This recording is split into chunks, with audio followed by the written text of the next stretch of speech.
making the best baked ziti in all of the lands.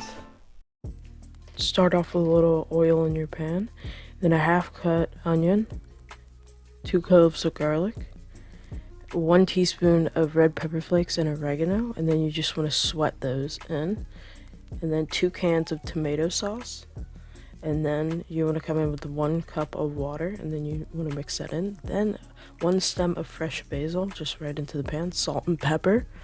Then you want to cook that for an hour and a half until the water cooks off and it gets very thick. Bring 1 pot of water to a boil, add a little salt, and then add your ziti noodles. Make sure you stir as soon as they get into the pan. And then about 10 minutes so they cook to al dente, so they can finish the cooking process in the oven. Now we start with the filling. Put about 900 grams of ricotta cheese into a bowl, then crack 1 egg on top. Then you want to mix that in like so. And then you want to put about 2 tablespoons of basil, and then you want to mix that in.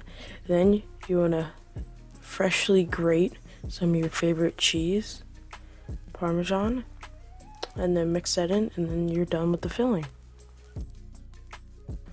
Put your noodles into a big bowl, then take your sauce, and then you just want to put it in the bowl, and then you want to put your ricotta in the bowl too, so you can toss all of the noodles with your sauce.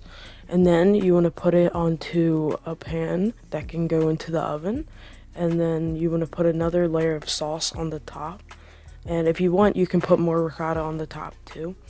And what I like to do is put mozzarella balls, and I'll mix it through so it gets all melty. And then what you want to do is take some of your favorite cheese and grate it on the top, so when it goes in the oven at 375 it will be all crispy on the top. 375 degrees, 40 minutes in total, 30 minutes tinfoil on top, 10 minutes without tinfoil so it can get crispy on the top. And I love the crisp outer texture. The cheese is good, the sauce is good, the noodles are good, the ricotta's pretty good. It's all great when it's all at once. And don't let it cool down. I let it cool down for a little bit, and the cheese wasn't as melty as it was, so don't let it cool down at all.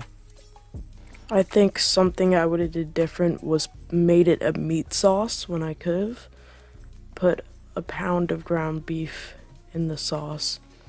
I think that's what I would have did. Anyways, thank you guys for watching. Comment, like, and subscribe, and I'll see you next time.